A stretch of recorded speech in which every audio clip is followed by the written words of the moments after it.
A ponto de estourar. 2 Coríntios capítulo 1, versículo 8. Vamos voltar ao nosso verso comum lá.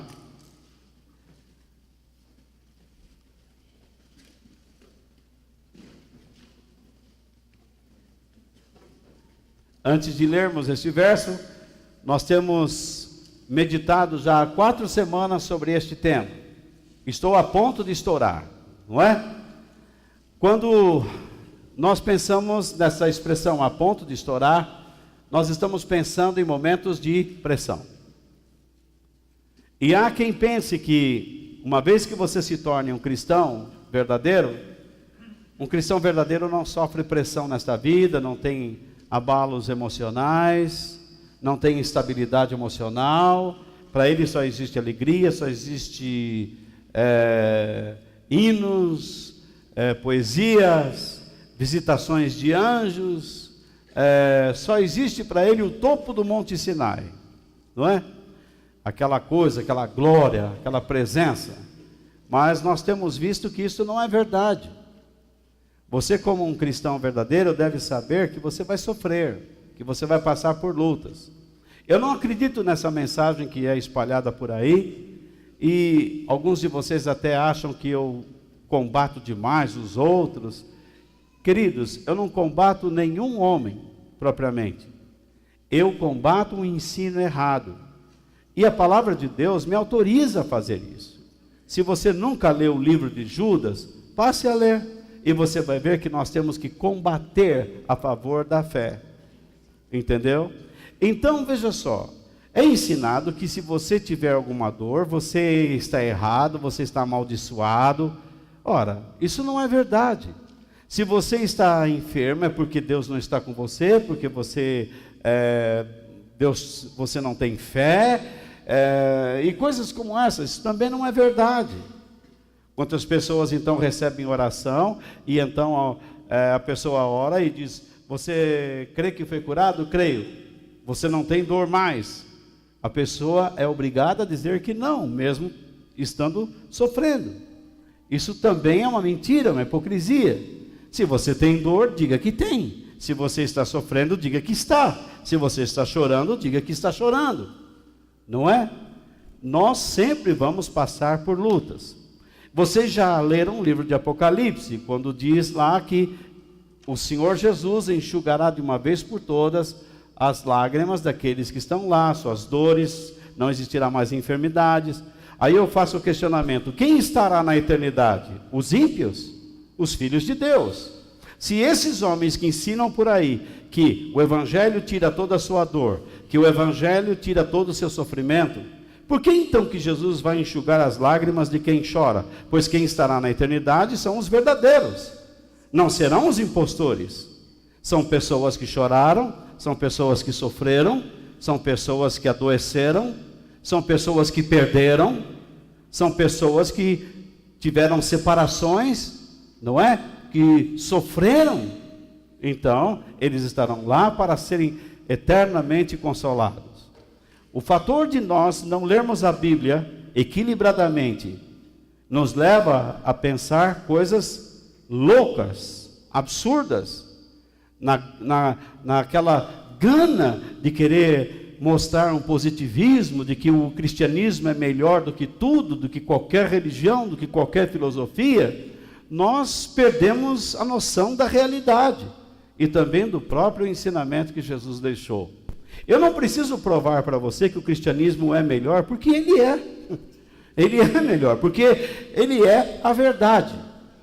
Ele é melhor do que qualquer filosofia religiosa. Entendeu? E ele é muito mais simples de ser entendido, de ser seguido. Agora, só que nós temos que aceitar as condições. Nós temos que aceitar as condições que Jesus estabelece. Em 1 Coríntios capítulo 1, ou 2 Coríntios capítulo 1, versículo 8, você vê que Paulo, ele não mente. Volto a dizer para vocês, Paulo não mente.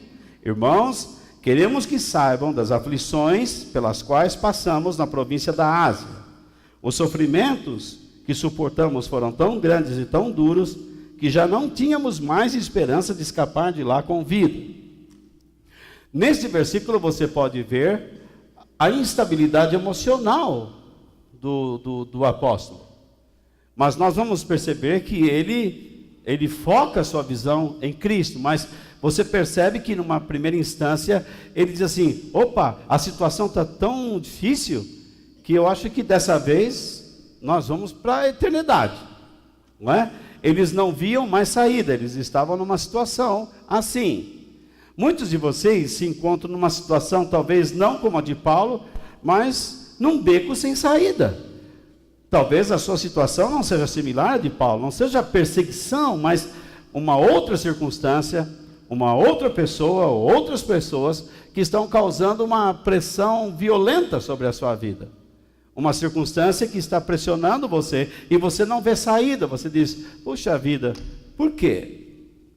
Então, eu preciso recapitular com vocês, eu acho que não está funcionando.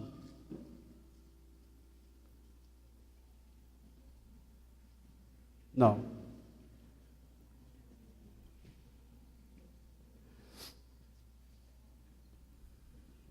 Já vai, tá? É só ligar de novo.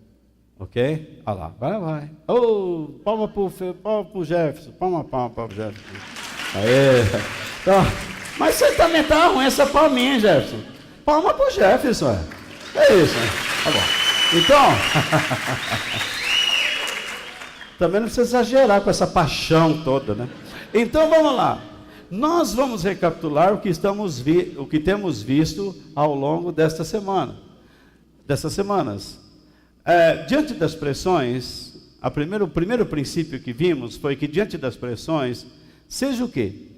Seja verdadeiro quanto aos seus desapontamentos. Na verdade, quando nós ficamos debaixo de pressão, a primeira coisa que nós pensamos é, isso não é justo. Correto? Por que Deus está permitindo isso? Né? Então, o que nós devemos fazer? Então, nós temos que entender o quê?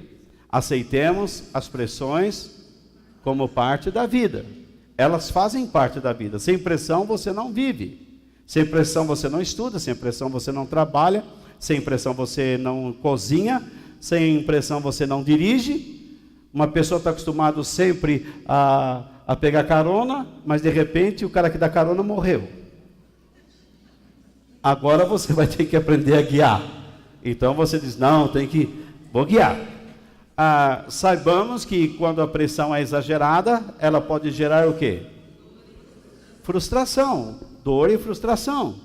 A frustração nada mais é do que o desapontamento. Você fica desapontado com a circunstância ou com pessoas, tá?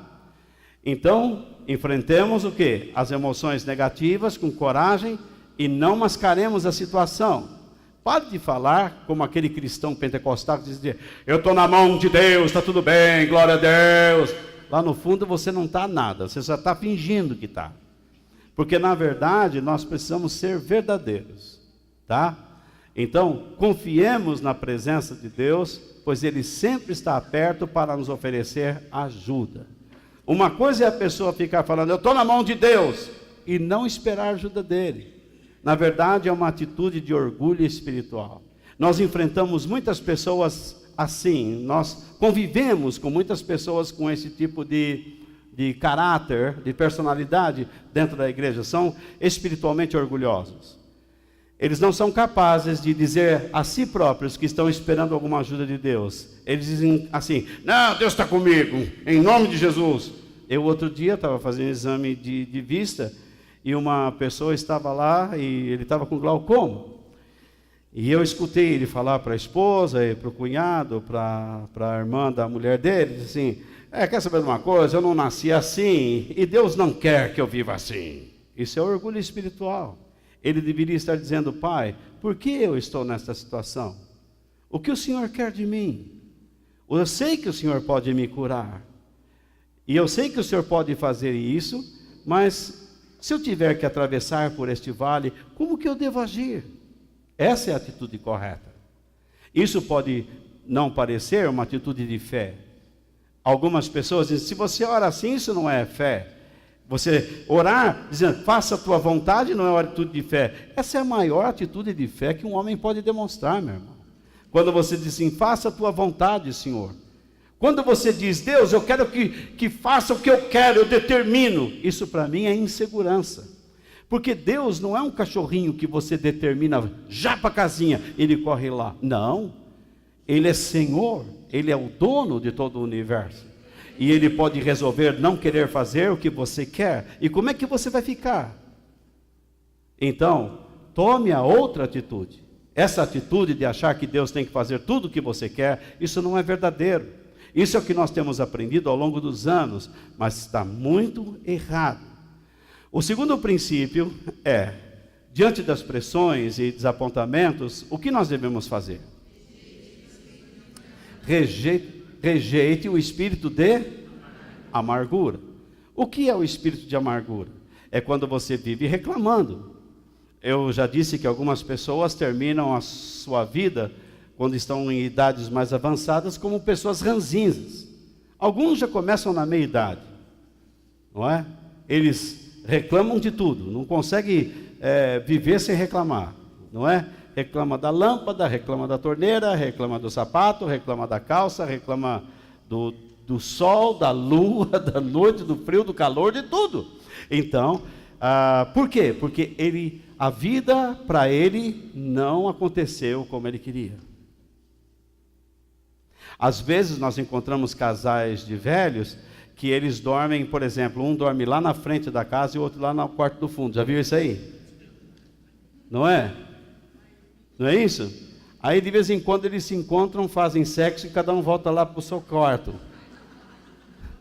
Não é? Então, qual é o problema disso daí? Eles não, em vez de eles encararem a situação e aprenderem sobre a vida, eles estão achando que tudo deu errado. E não é bem assim. Você pode achar que tudo na sua vida foi um erro, mas, queridos, veja bem, se você está debaixo da orientação de Deus, se você é uma pessoa que quer viver para Deus, e você coloca a sua vida nas mãos de Deus, você tem que acreditar que tudo está debaixo do controle dEle. Você trabalha onde Deus quer. Você vive onde Deus quer. Você está aqui nessa igreja porque esta é a igreja que Deus lhe deu. Então, é aqui que você tem que crescer. É aqui que você tem que se desenvolver. É como você, filho, que mora com seus pais. Você não pode simplesmente dizer: bom, eu não quero mais vocês de pais, eu vou querer o vizinho de pai. Não é assim que funciona. Você está ali pela soberania de Deus, pelo governo de Deus, porque os seus pais têm algumas coisas para oferecer a você, e foi importante que você nascesse ali, para que você tivesse algumas marcas que só eles poderiam dar a você. Agora, viver amargurado é muito triste, porque você não somente prejudica a si próprio, como prejudica outras pessoas. Pessoas ranzinzas dentro de uma casa, pode parecer que não, mas se tornem pessoas insuportáveis. Chega um tempo que nem os próprios filhos, nem os netos conseguem mais conviver com pessoas assim. Então nós precisamos cuidar rapidamente desses sentimentos negativos antes que eles nos destruam. Então, diante da amargura, nós precisamos encarar a verdade. Entender que nós sempre iremos nos machucar nesta vida. Afinal de contas, Jesus disse: no mundo vocês vão ter aflições, mas tenham bom ânimo. Então, tome cuidado para não ser dependente emocional de outra pessoa. Não é? Cuidado, porque pessoa amargurada sempre se associa a um outro amargurado, ou não é? Não é isso? E então, se essa outra pessoa, ela é mais forte um pouco, o que vai acontecer? essa pessoa ser a senhora dessa pessoa mais fraca. O mais fraco não consegue fazer nada sem falar com esta pessoa. E esta outra, não entendendo a razão de estar sendo procurada, também se torna dependente emocional da pessoa que está doente. Por incrível que pareça. São dois doentes. Um doente tentando curar o outro doente, mas é doença passando um para o outro. São duas pessoas envenenadas, peçonhentas. Elas estão se envenenando o tempo todo. Então, nós precisamos aprender que precisamos realmente de pessoas do nosso lado. Mas não podemos depender de ninguém. A nossa dependência deve ser de Deus. E se eu estou orientando alguém, se eu estou ajudando alguém, eu não posso também dominar essa pessoa. Porque a própria palavra de Deus ensina que eu não devo ser dominador de pessoas. Às vezes as pessoas amarguradas levantam barreiras. Então, procure não levantar barreiras por medo de ser machucado novamente. Tem pessoas que entram na igreja e saem. Não quero mais contato. A última igreja que eu fui, eu me machuquei. Pessoas estavam lá, me feri. Nós tivemos alguns atritos. Atritos você vai ter sempre na vida. Erro você vai ter sempre na vida. O que você precisa entender é aprender com eles. E você não pode fugir de relacionamentos. Mas você tem que procurar bons relacionamentos. Relacionamentos sadios. Se você se envolve com filhos do diabo, você sabe o que vai dar. Ou não é? A única razão de nós nos envolvermos com filhos do diabo, isto é, filhos da desobediência, é para tentar evangelizá-los. Mas também Deus chega uma hora que diz assim, cai fora. Porque não dá, às vezes você não vai conseguir nada, talvez outra pessoa consiga, mas às vezes é melhor você pular fora, porque não vai haver nenhum tipo de resultado. Então, seja prudente, quando você está amargurado, seja prudente, pois você não pode controlar todas as circunstâncias. Lembre-se, você é guiado pelos seus pensamentos, não é? Você consegue dirigir todas as circunstâncias? Você pode dizer, amanhã vai chover, amanhã não vai chover, não é? Amanhã você leva o guarda-chuva e sai um sol. Aí no outro dia você deixa o guarda-chuva em casa e cai aquele pé d'água, não é? Aí você sai com o carro no outro dia, está aquele sol bacana. Você vai no outro dia, está tudo alagado. São Paulo teve uma época que era assim. Você não sabia o que seria o dia de amanhã. Vocês que são mais novos. Era uma problemática. A galocha, lembra a galocha? Galocha era o seguinte, quem não sabe era o seguinte, galocha era uma coisa que a gente usava sobre o calçado. São Paulo chovia tanto, chegava à tarde, começava a vir aquela garoa, né? Garoa forte. Então a gente comprava aquela capa londrina, lembra? Comprava na Mescla, no Mapim, na Ducal, a Ducal, não é? A Sears ainda era bacana, né? Então, veja só, você comprava aquela capa da cor da camisa da Edna, né? Da blusa da Edna, aí, é uma cor de burro quando foge, né? Então,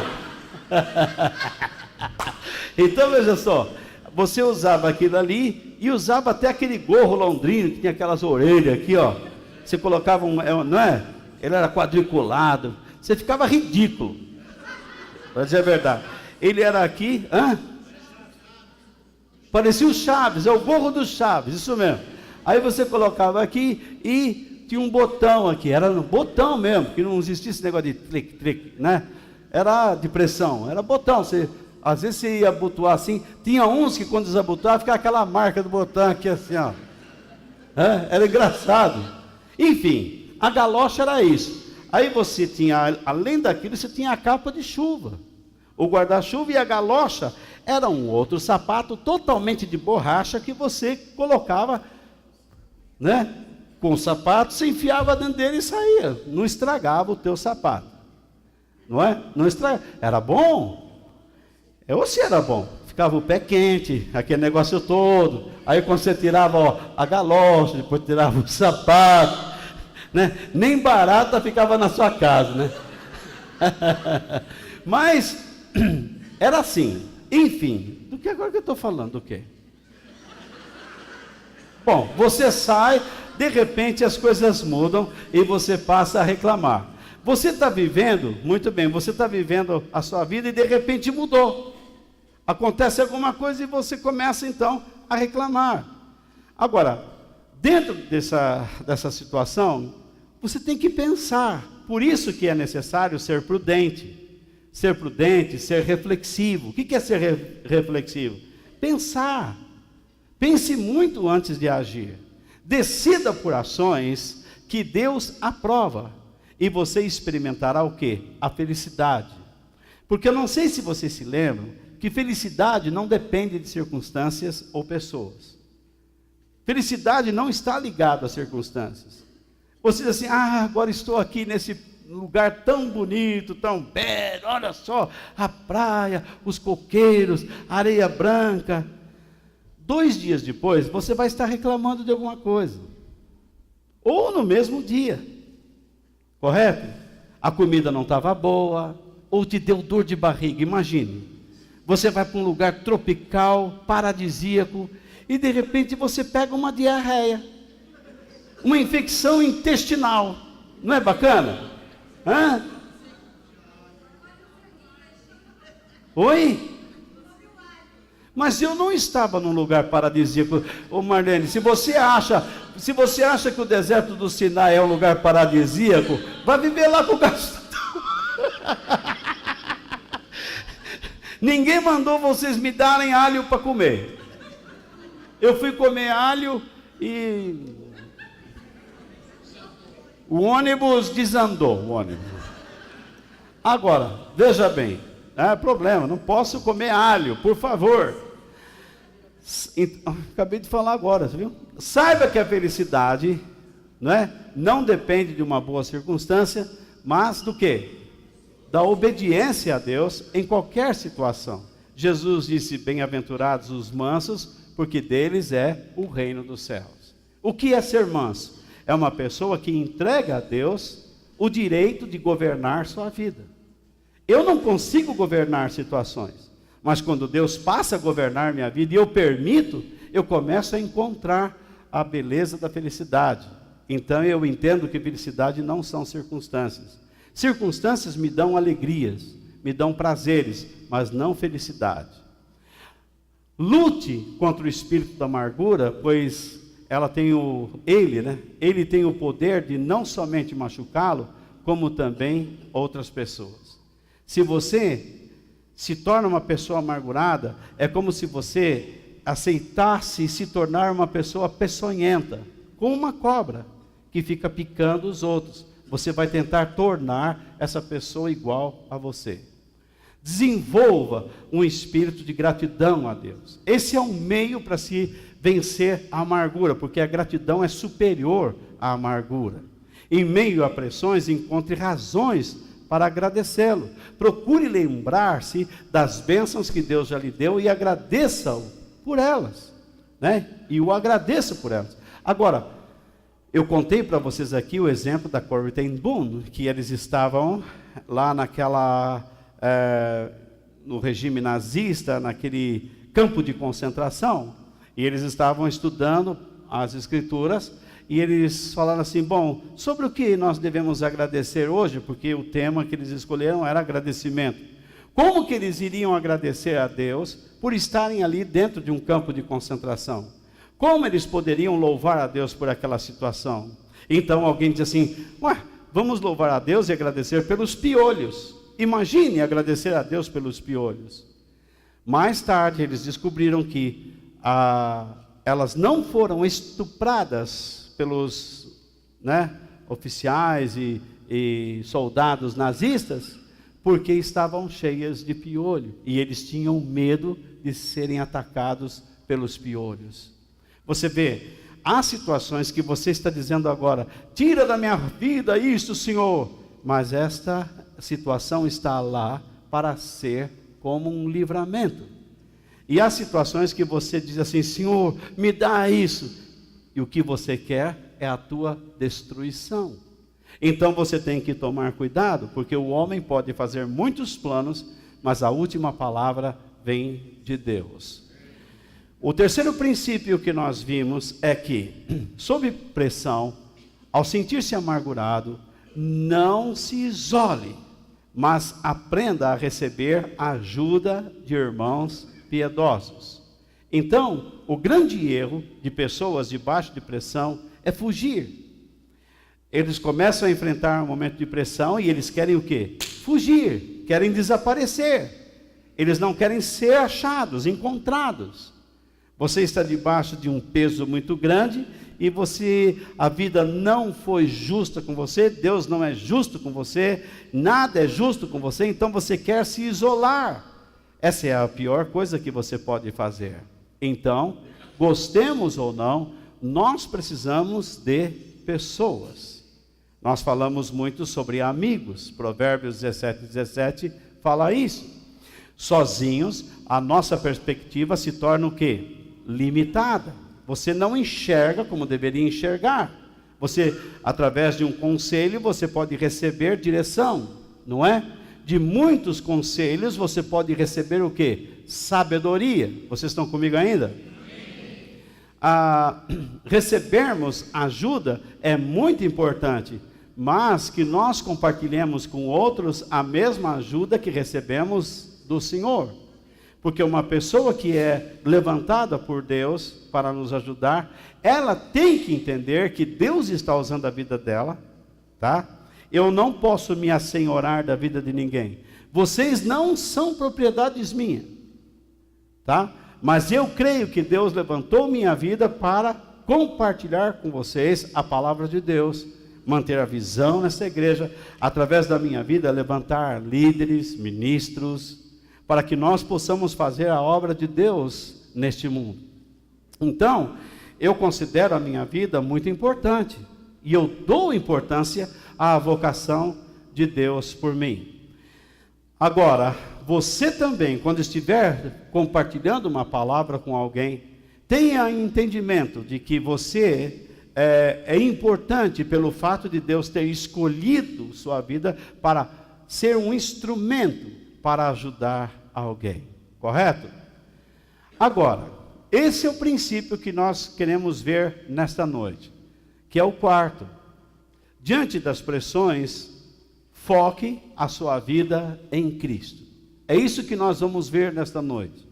Diante das pressões, foque a sua vida em Cristo. Correto?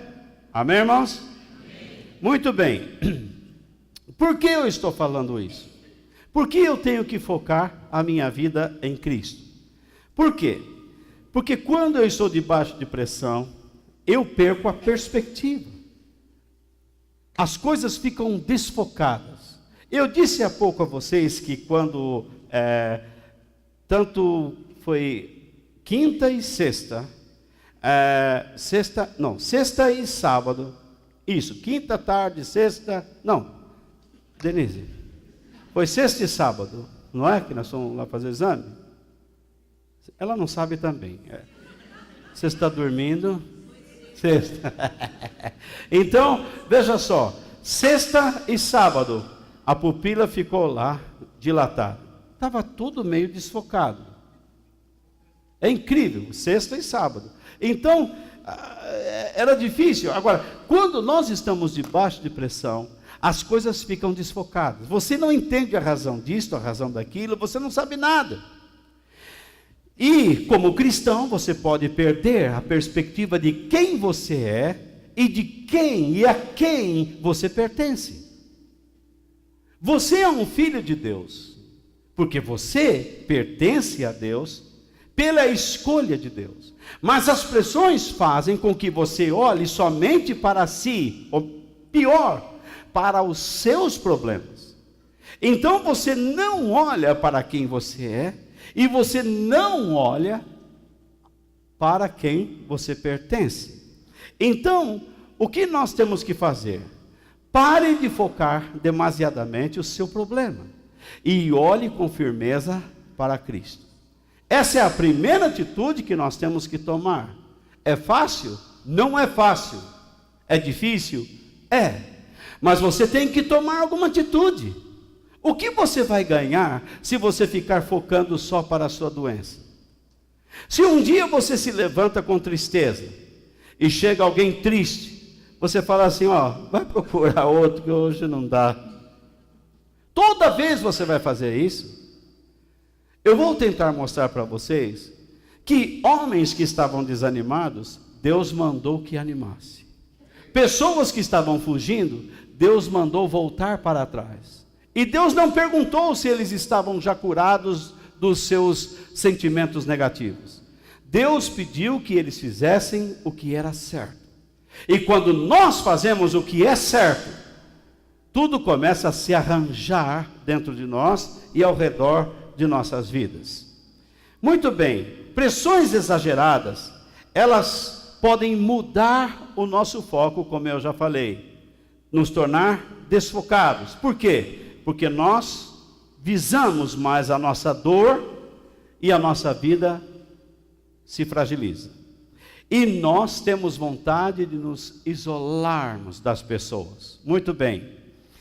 E o problema é que quando nós não isolamos, mas procuramos pessoas que não são piedosas, lembra que eu falei antes? Nós acabamos ficando como escravos dessas pessoas, porque elas passam a se tornar como muletas para nós. Então, como nós devemos pensar em relação às pessoas que Deus levantou para estar do nosso lado? Quando Deus me leva a conversar com uma pessoa, eu devo entender que eu estou sendo conduzido pelo Espírito Santo para dentro de um processo. E esse processo visa o quê? Que eu aprenda a focar minha visão em Deus. A pessoa que está orientando, ele tem que entender também que ele está dentro deste processo. Exemplo, vocês vieram aqui nesta reunião à noite, vocês sabiam de antemão que eu estaria aqui. Mas eu espero que vocês entendam que eu não sou maior do que o processo.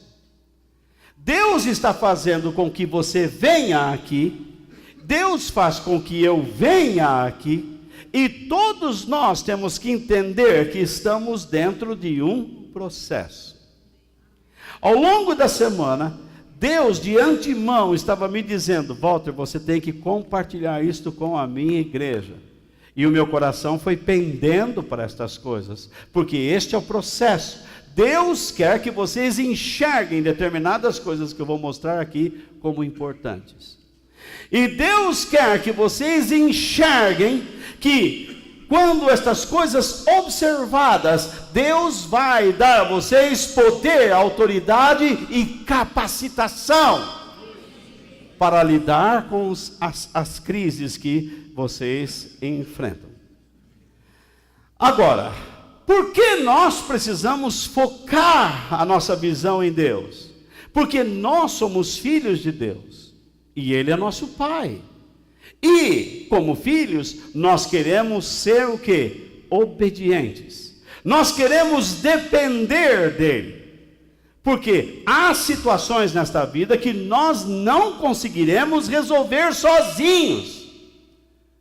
Porque nesta vida não existe só a natureza humana governando situações. Nós sabemos que por trás do que vemos existe um mundo espiritual. E Satanás e seus demônios estão lá. Mas do nosso lado estão os anjos de Deus e dentro de nós o Espírito Santo do nosso grande Senhor.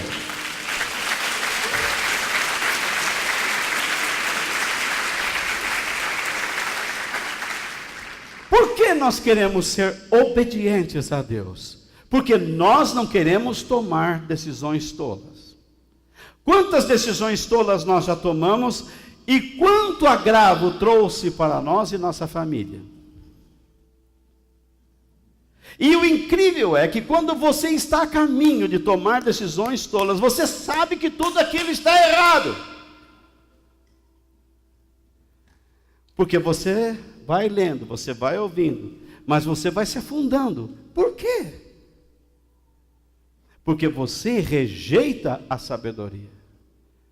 Você rejeita o estilo de vida que o Evangelho estabelece para o seu filho, filho de Deus, que é viver para a glória de Deus.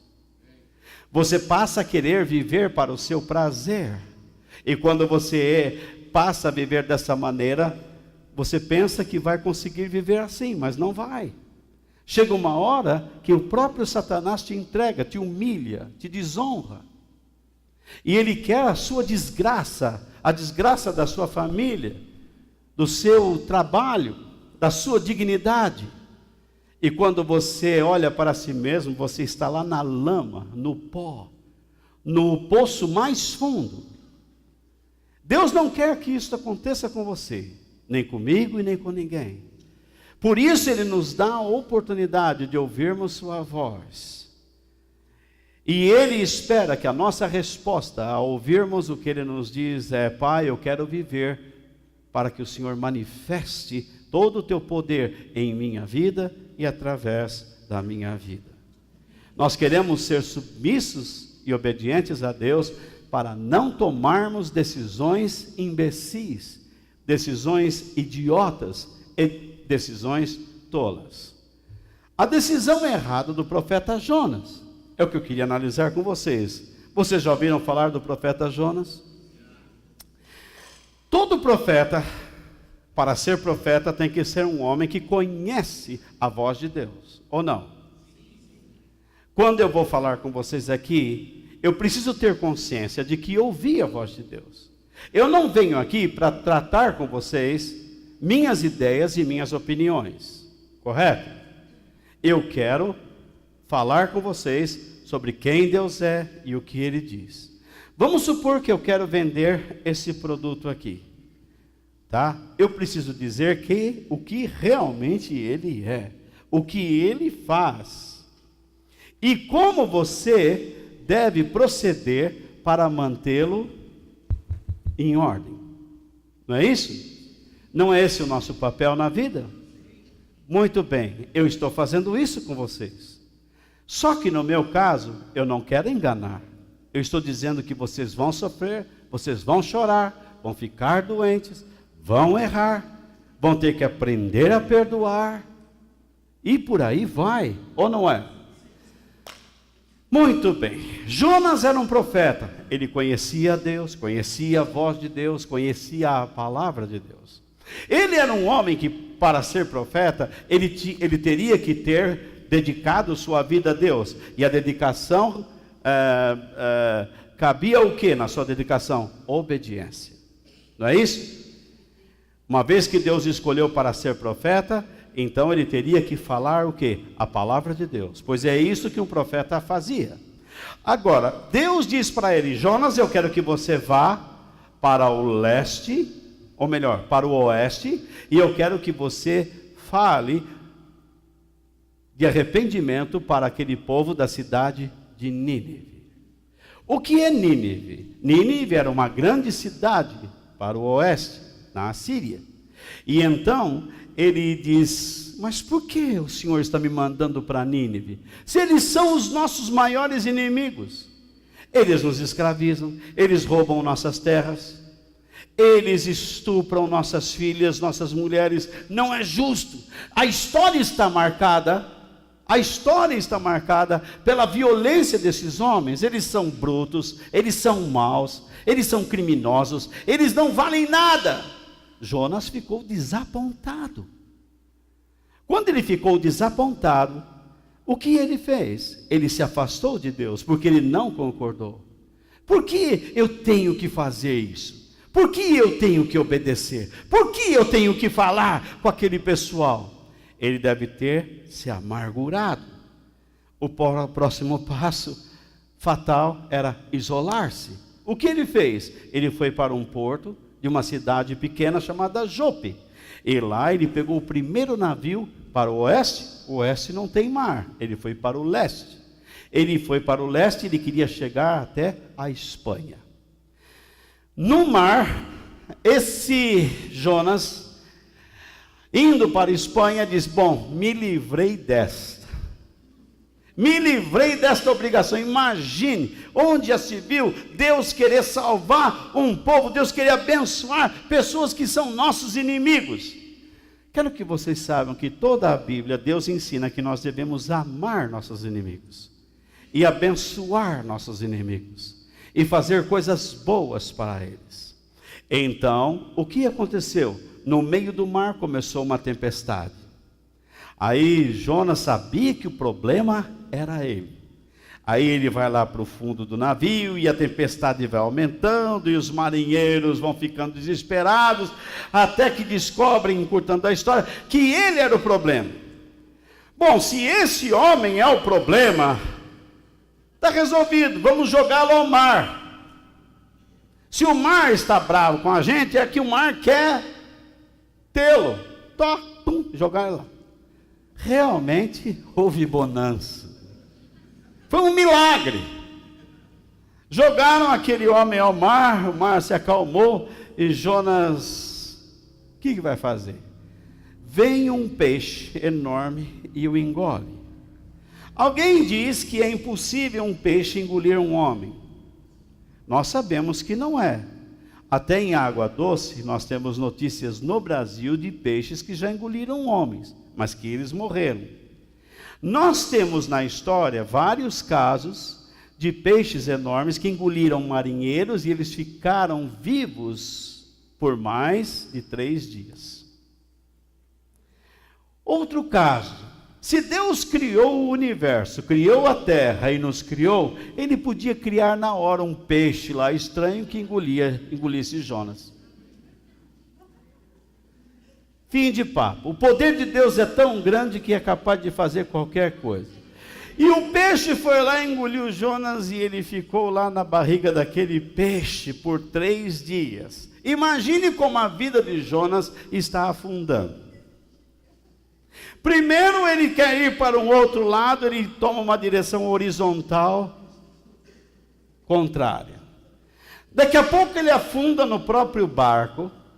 E de repente as pessoas não aguentam mais e jogam esse homem fora.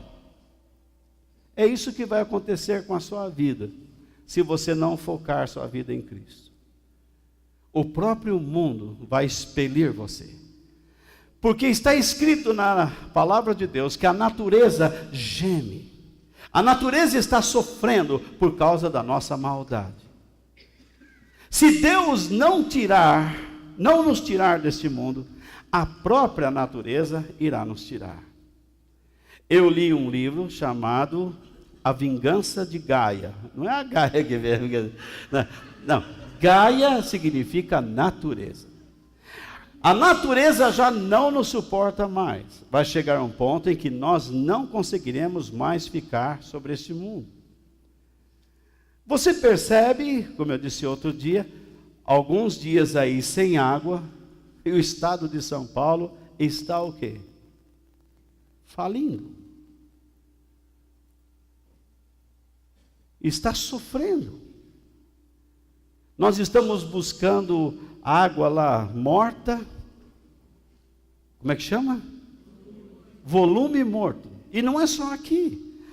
Agora, no Alto Tietê. Agora você imagina quanto tempo isso vai levar para se recuperar. Sabe que um dia que o rio Amazonas, só o volume de água no rio Amazonas é suficiente para, não sei se me falha a memória, mas para sustentar o nosso estado de São Paulo por anos. Nós temos água, mas às vezes Deus mostra a nossa fragilidade, para que nós possamos enxergar quem de fato nós somos. Jonas então está indo mais profundo, agora vai para o mar, beber água salgada. A vida fica assim, você começa a beber do que não gosta, e depois o peixe engole, você é engolido pelos seus problemas. E você precisa reagir. Se você não reagir, você não sai de lá. E o mais incrível é que depois de 3 dias que Jonas estava lá, ele começou a chorar dentro do ventre do peixe.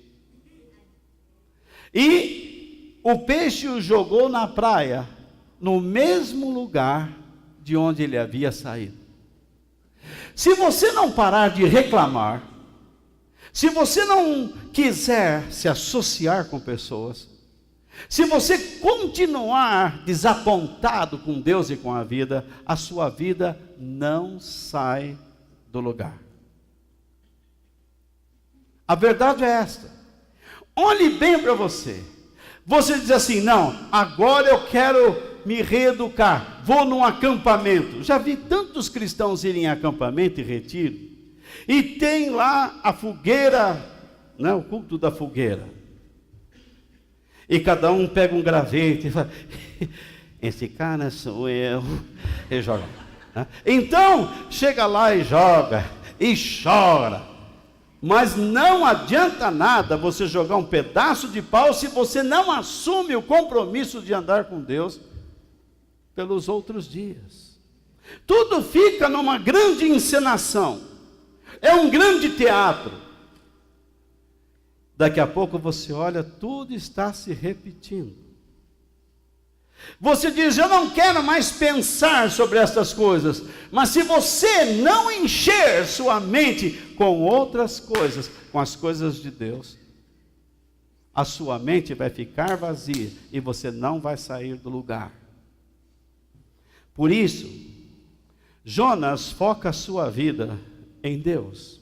Num determinado instante, dentro da barriga daquele peixe, ele começa a orar e diz assim: quando senti que estava morrendo, eu lembrei de ti, ó Senhor, e a minha oração chegou a ti no teu santo templo.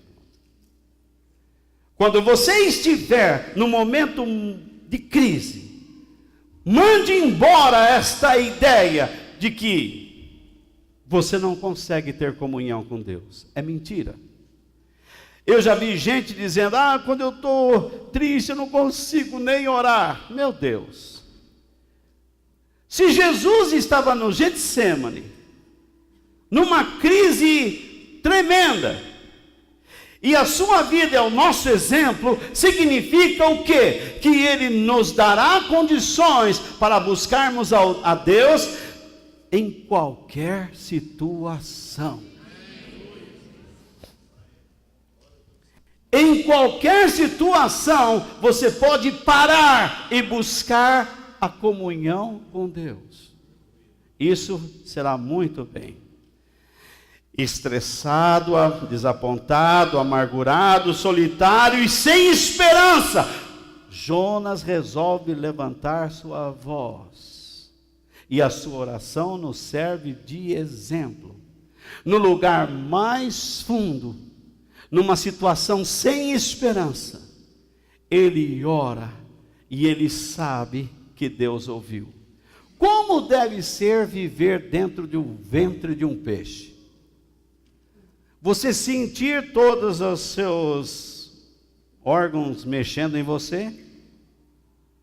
Água entrando, peixe entrando, água saindo. Será que existe algum vento, alguma coisa que sai pelas guelras? Isso fez com que Jonas ainda orasse e não desse atenção a essas coisas. O que Satanás faz em nossas vidas é que você fique olhando para as coisas que te assustam, que você não conhece. Mas neste instante você tem que ser firme e olhar para Deus e não tirar seu foco dele e acreditar que a sua oração está indo ao santo templo do Senhor.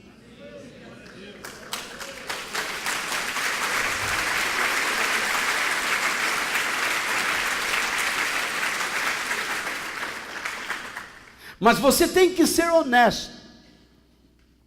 Não comece a querer orar a Deus dizendo o que Ele tem que fazer. Seja honesto dizendo o quanto Ele é importante para você. Lembre-se do quanto você se esqueceu dEle. E lembre a Deus que você está se apegando a Ele, e que você tem o desejo de estar na presença dEle, apesar de tudo estar dando errado ao seu redor. Mas aí vem a pergunta: como eu posso me apegar a Deus?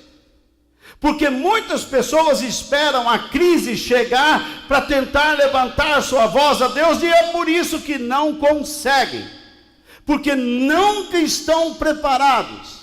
Como é que eu me preparo para ter força, para que em momentos de crise eu possa me relacionar com Deus intimamente? Primeira coisa lá, o segundo ponto: apegue-se à palavra de Deus e a leia com constância. Por exemplo, vocês estão aí no versículo 8 de 2 Coríntios. O que este versículo ensina a você? Posso ouvir alguma coisa?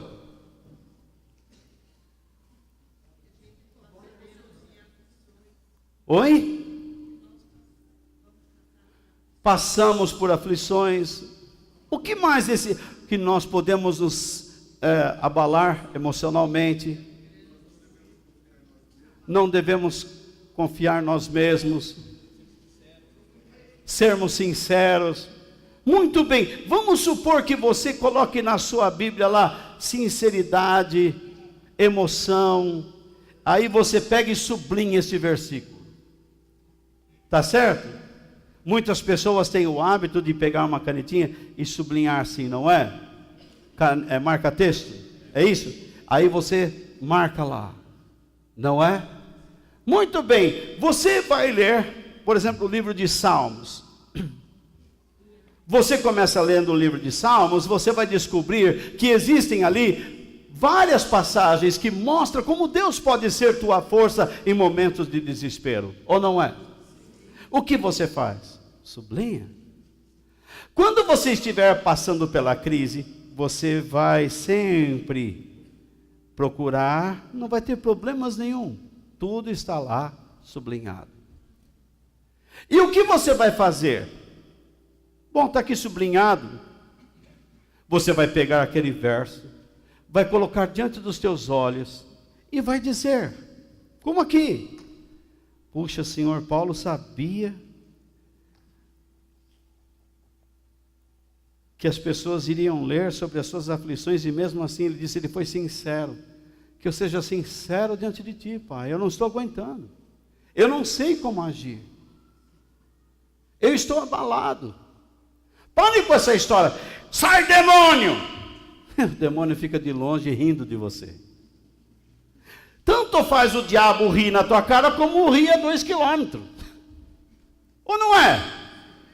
Desde que você se conserve na mesma situação. O diabo pode até largar você sozinho. Ele está me tentando demais.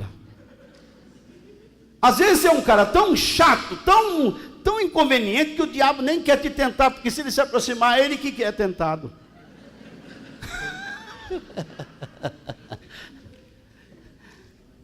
Então, o que Deus quer é que você experimente a felicidade que vem do reino de Deus. Muitas pessoas, quando estão com algum problema, eles falam assim, para resolver esse estresse, essa pressão, preciso de uma viagem. Viagem é muito bom, e para dizer a verdade, não existe coisa melhor na vida do que viajar. Muitas coisas que eu sei no meu ministério, eu devo à oportunidade que Deus me deu de conhecer esse mundo. Em poder conversar e conviver com pessoas de diferentes e várias culturas. Conversei com índio, conversei com tribos africanas, tribos sul-americanas, da América Central, da América do Norte, e de tudo quanto é lugar, gente branca, gente negra, gente amarela, gente vermelha. Eu pude conversar com todo mundo. Se eles me entenderam, eu não sei, mas como falei. Então, eu tive contato com eles, e foi muito bom aprender a cultura. Já dormi no chão, já dormi em rede, já dormi em cama boa. Como é que chama? Queen. É king, né? A maior. Gente pobre é assim mesmo, né? Não sabe nem onde está a dormir, né? Então, é aquela camona que você estica assim e ela não tem fim. Hã? Aí hoje à tarde eu dei uma deitadinha, lá vem a Denise com o pezão frio aqui, né? Agora a King não, a King ela tem que se virar. Oh, é por telefone, tá dormindo aí, Denise?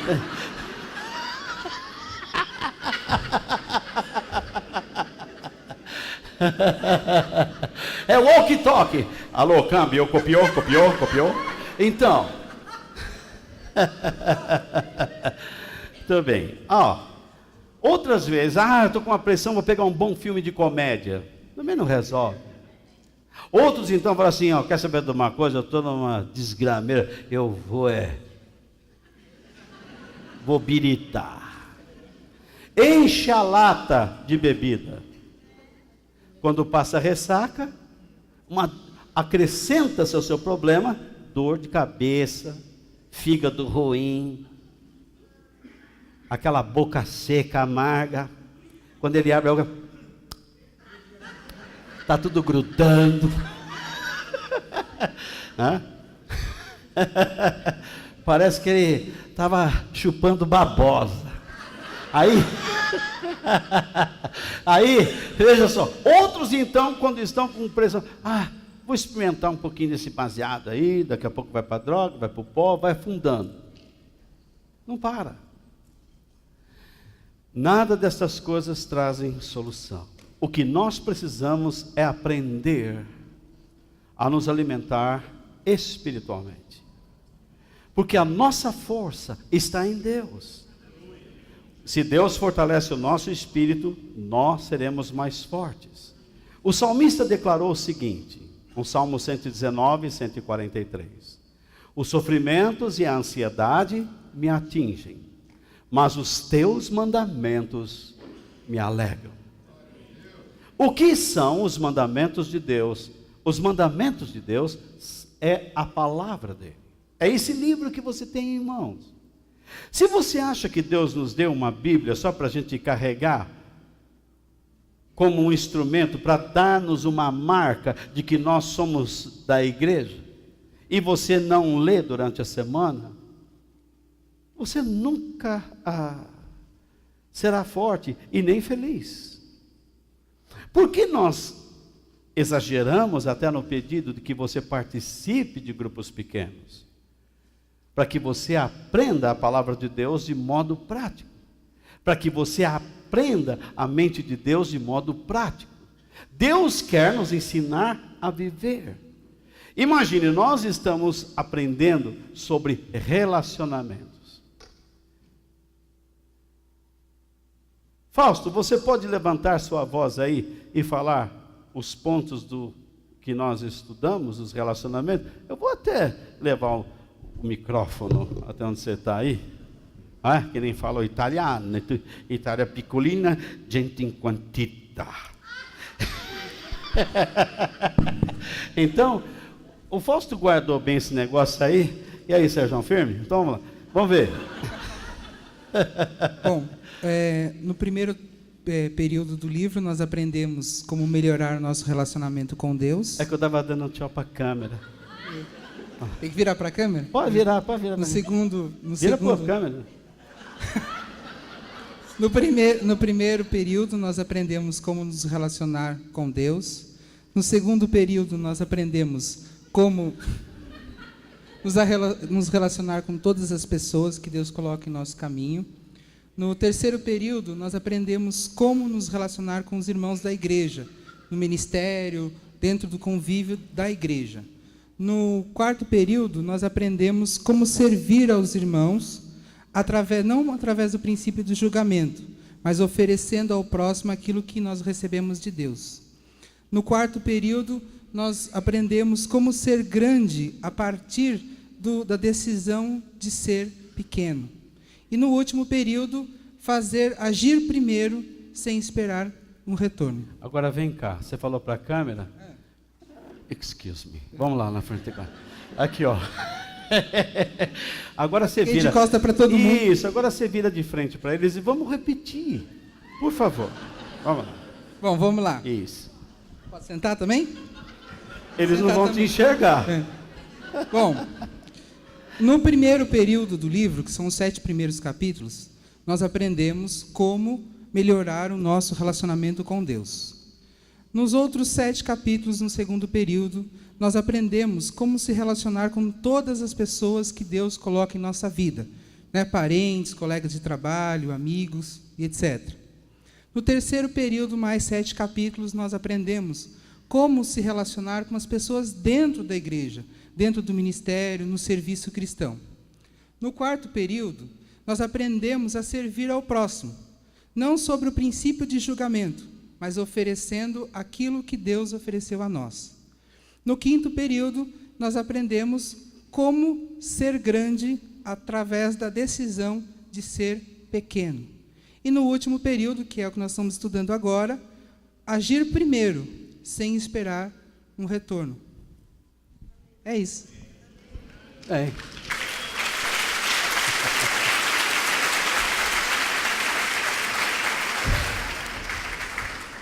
Se nós estamos estudando estas coisas, é para que nós sejamos o quê? Pessoas dedicadas a Deus. Pessoas dedicadas a Deus, pessoas úteis a outras pessoas. E o que nós vamos ver a seguir? É como nós podemos servir as pessoas, como nós podemos suportar as pessoas. Nós vamos usar tudo isso que nós aprendemos para podermos fazer a obra de Deus fortalecendo pessoas. Então, pessoal, nós não estamos brincando. Nós queremos conduzir vocês para dentro da mente de Deus, da estrutura divina. Agora, é certo que algumas pessoas não irão querer, não irão desejar. Eu sei disso. Sempre existiu e sempre existirá.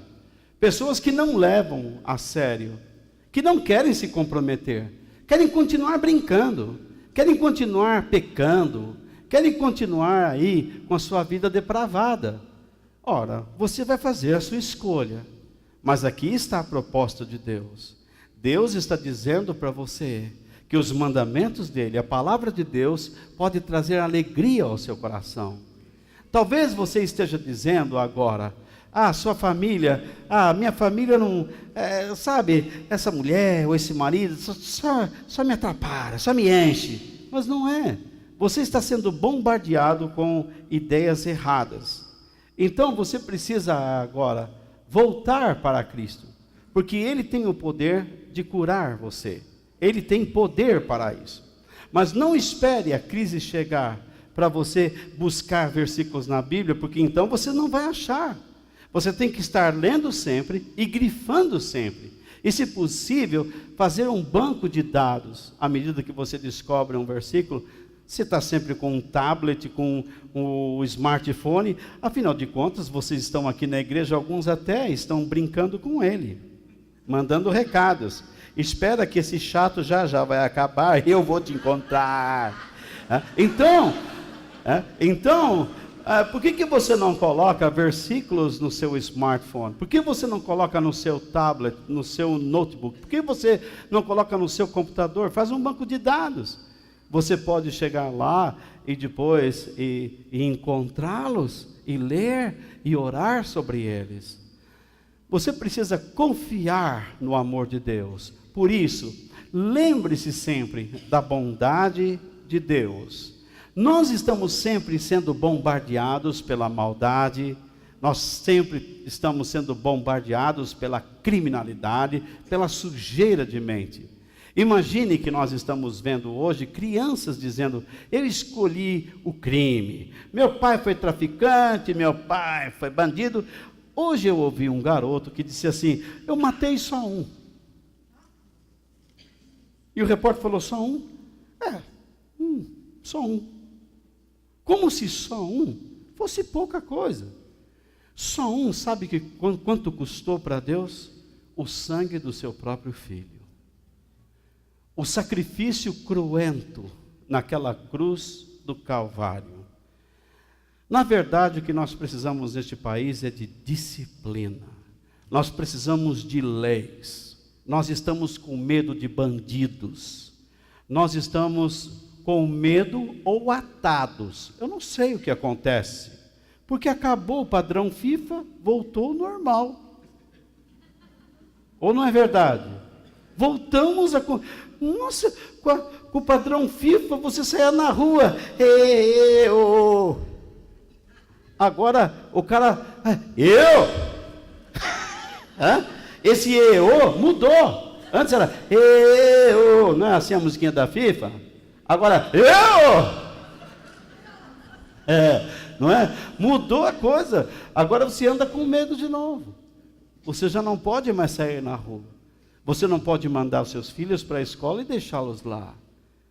Seu filho sai, vou para a casa do fulano. Você tem que passar com o carro lá e saber o que está acontecendo ali. Se você ficar confiando demais, daqui a pouco você não sabe aonde ele está se metendo. Ou não é? Nós estamos vivendo o final dos tempos. Alguma coisa está errada. E nós sabemos que o mundo deseja que no Brasil impere a anarquia. E a igreja está assistindo tudo isso. A igreja não toma uma posição. Porque as igrejas que dizem que são igrejas, na verdade não são, não. São só um antro de pessoas enganadas por enganadores. Porque nós deveríamos ensinar a justiça de Deus. Ensinar que você tem que ser cidadão brasileiro, não para os seus direitos somente, mas para que a sua vida tenha peso para uma justiça social, para boas escolhas. Nós devemos reclamar boas escolas. Não é possível mais ver pessoas sendo tratadas dentro de banheiros de hospitais. Não é possível mais ver pessoas dentro de uma maca ou ser colocada no chão de um corredor de um hospital. Não é possível você chegar num médico e ele olhar para você com o estetoscópio aqui no pescoço e tentando ouvir o teu coração. Vocês não viram essa imagem? O médico com o estetoscópio aqui no coração e não se coloca no ouvido? Ele não, está aqui, ó. Ele deve ouvir o coração do cara pela espinha, pela cervical. Esse cara deve ter alguma coisa com sei lá o que. Então, não é possível. Nós estamos perdidos, meu irmão. Nós precisamos de um avivamento, nós precisamos de uma mudança.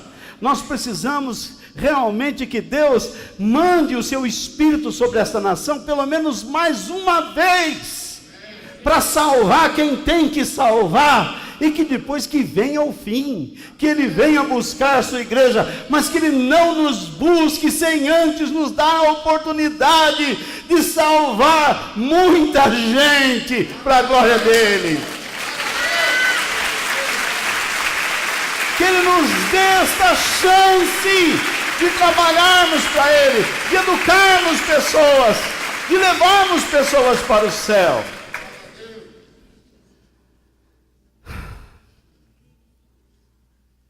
Pelo bombardeamento da maldade, nós temos a tendência de exagerar. Se alguém nos critica, dizemos, eu sei que ninguém gosta de mim.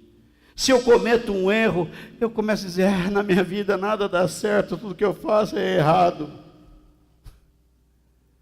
Quando existe um fracasso, o que nós dizemos? Minha vida é um fracasso. Não, você não deveria fazer esses tipos de orações. Você deveria estar dizendo, Senhor, como é que eu mudo a minha vida a partir de agora? O filho pródigo errou com seu pai. E ele estava voltando, disposto a dizer, Pai, pequei contra o céu e contra a terra. Pequei contra Deus e contra o Senhor. Você falhou com a sua família?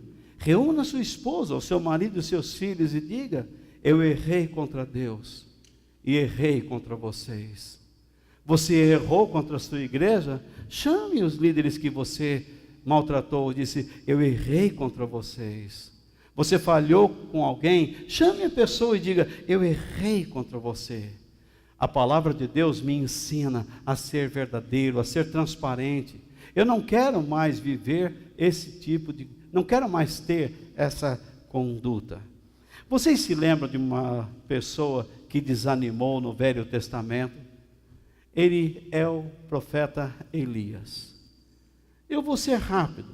Elias foi chamado por Deus pelas mesmas razões de Jonas, para pregar contra, desta vez, ao rei e a sua mulher Jezabel.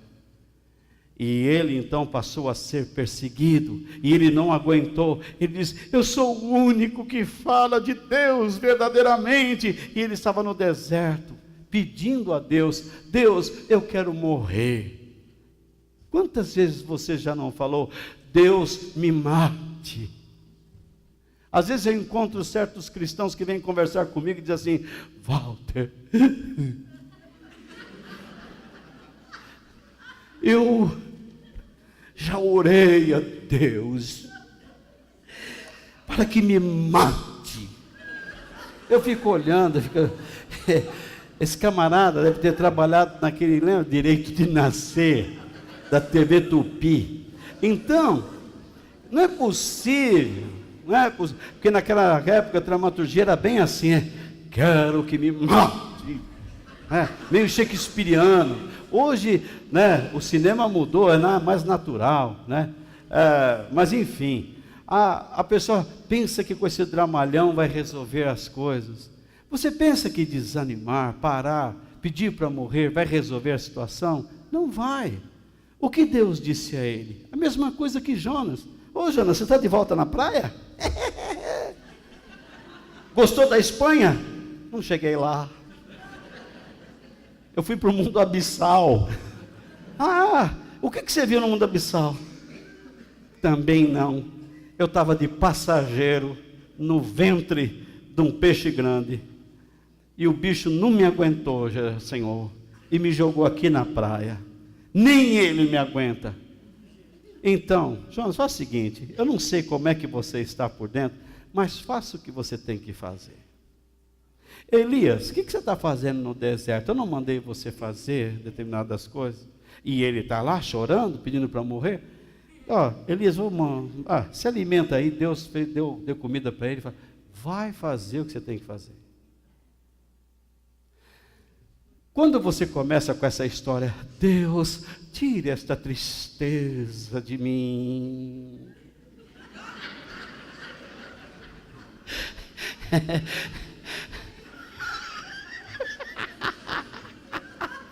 Isso não resolve. Na verdade, a única maneira de você se libertar de sentimentos negativos é voltando-se para Deus, lembrando da sua bondade e fazendo a sua vontade. Eu estou triste, Deus, me mostra quem está triste como eu, para que eu possa levar tua palavra. E aí vai e fala. Você vai ver que a sua palavra tem muito mais força. Você terá muito mais unção quando você não é nada, quando você depende inteiramente de Deus. Então, você está vivendo a sua vida agora, está dizendo assim: se eu tivesse força, eu faria isso e aquilo. Que nada. É porque você não tem força que Deus é capaz de fazer através de você. Para que se cumpra o que está escrito: quando somos fracos, Ele é forte. E aí ele me torna forte. É isso que Paulo ensina.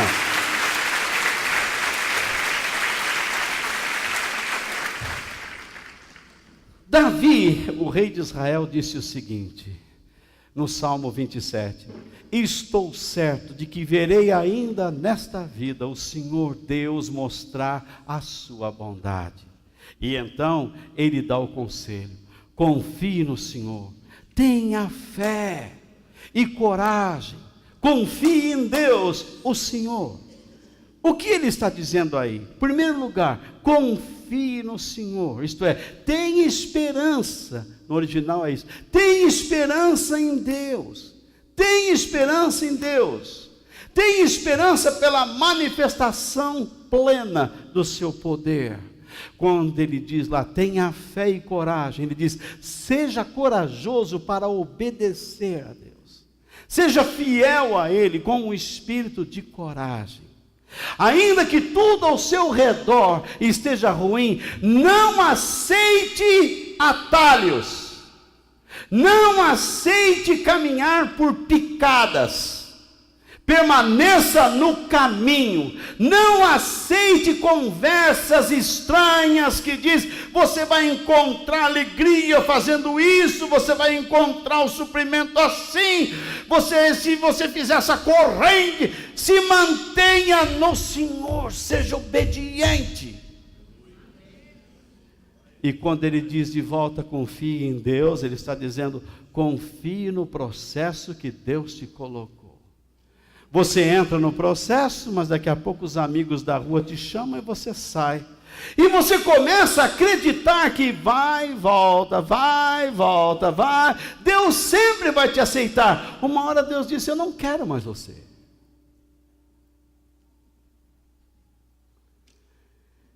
E Ele, como um Deus soberano, pode dizer isso: eu não te quero mais. Mas eu estou aqui na igreja. Eu sei que você está aí, mas você é joio, você não é trigo. Chega uma hora que Deus não quer mais. Por isso, nós temos que pensar que quando nós saímos do pânico para a comunhão com Deus, nós saímos da turbulência para o momento de paz na oração. E o apóstolo Paulo diz que a esperança que vocês têm os mantenha alegres. Aguentem com paciência os sofrimentos e orem sempre. Se você não tem o hábito de se dirigir a Deus, você está errado. E por último, confie no poder de Deus. Em tempos de crise, tempos de pressões, confie no poder de Deus. Na sua luta interior, Paulo disse: nós nos sentíamos como condenados à morte, que é o versículo seguinte. Mas isso aconteceu para que aprendêssemos a confiar não em nós mesmos, e sim em Deus, que ressuscita os mortos. Paulo está dizendo aqui para nós, o Espírito Santo está dizendo para nós: não confie nos seus sentimentos. Não confie nos seus sentimentos, mas confie no poder, na bondade de Deus e na sua palavra. Confie no modo como Deus está lidando com você, está tratando com você. Pare de ficar achando que você é imprestável. Pare de ficar pensando que se você der um passo naquela direção, então a felicidade cairá no teu colo. Não, pode ser a desgraça. Seja reflexivo, pare, pense, mude o seu comportamento, se arrependa. Eu já vou parar, tá, gente? Tá bom? Eu estou vendo gente aí já me xingando. Então veja só, já vou parar, fique tranquilo. Deixa isso para lá, o que é que tem? Então, ó... Veja só, vamos voltar ao assunto aqui, né? Veja só o que Deus diz: não confie nos seus sentimentos, mas confie no poder de Deus. Veja o que Paulo diz: ele tem poder para o quê? Para ressuscitar os mortos.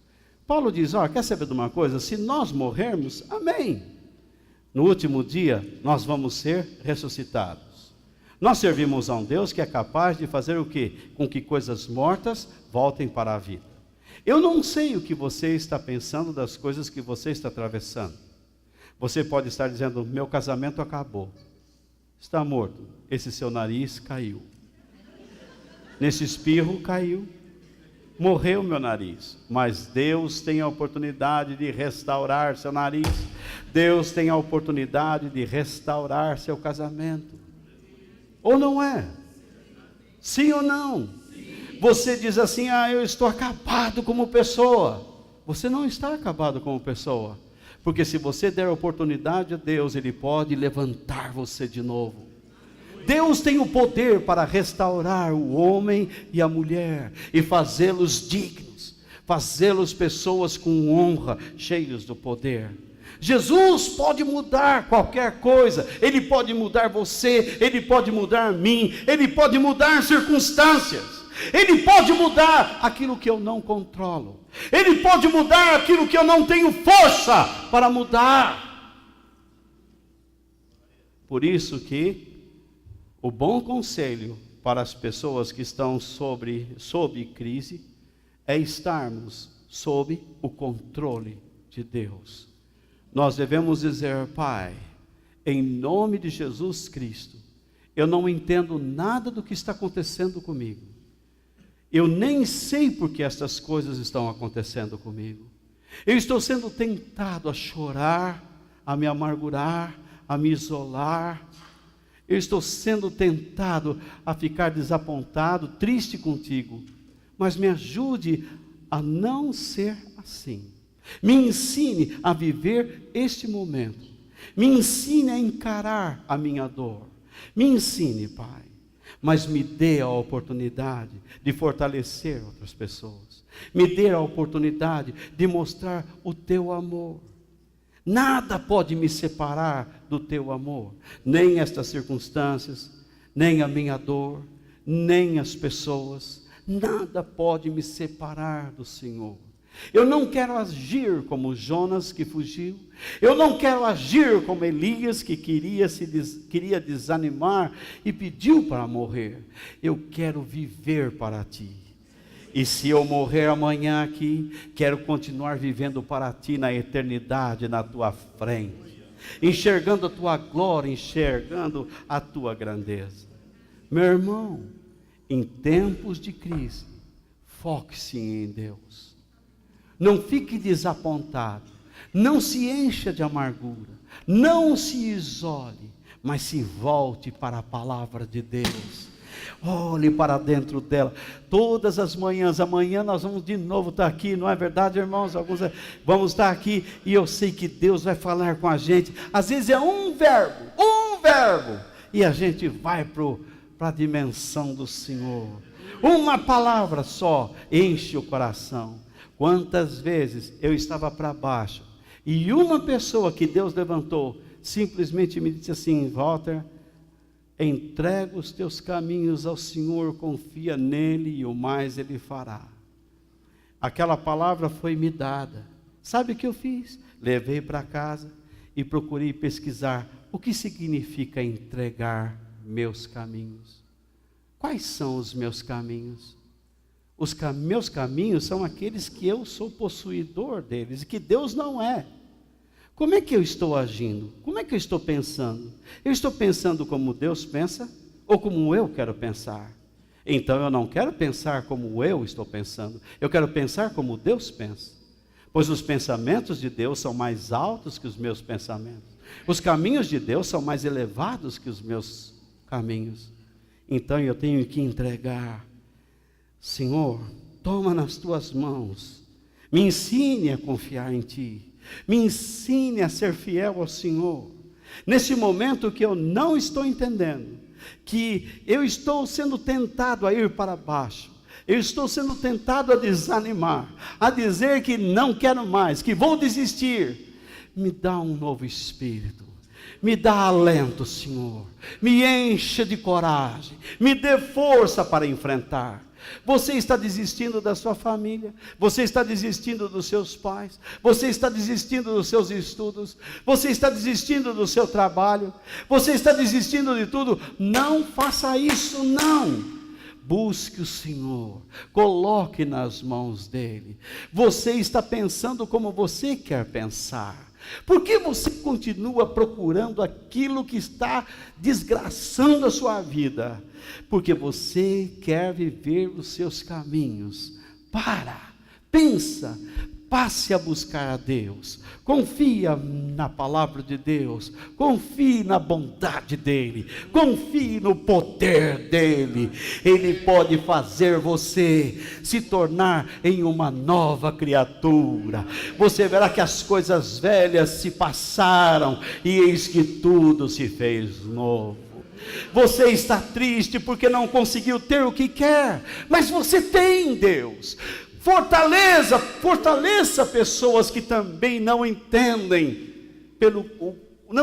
a situação que estão passando, que é a mesma que você passa. Seja um instrumento de Deus para fortalecer estas vidas, e vá em frente, na glória, no poder, na honra que o Senhor te dá. A nossa vitória está em Deus. Até aqui nos ajudou o Senhor, e amanhã Ele vai continuar nos ajudando. Vamos colocar nossas vidas nas mãos dEle, vamos confiar nele, confiar na palavra de Deus. Diga para você mesmo: Senhor, eu quero ler mais a Bíblia, eu quero ler mais a Bíblia. Comece amanhã mesmo a ler o livro de Salmos, ou o livro de Provérbios. Anote a referência. Fala: opa, aqui tem uma palavra que acho que esse versículo fala. Se eu não entender, deixa eu perguntar para o Vart. Vou lá falar com o Val, vou falar com o Vart. Então vem aqui e fala comigo. Talvez eu saiba alguma coisa. E monte uma listinha. Daqui a pouco uma pessoa chega para você: eu estou meio assim. Opa, na minha listinha tem uma coisa assim. Você vai lá, você sabe como ajudar essa pessoa com a mente de Deus. Você confia na bondade de Deus e no poder de Deus. Louvado seja Deus para todos sempre. Amém.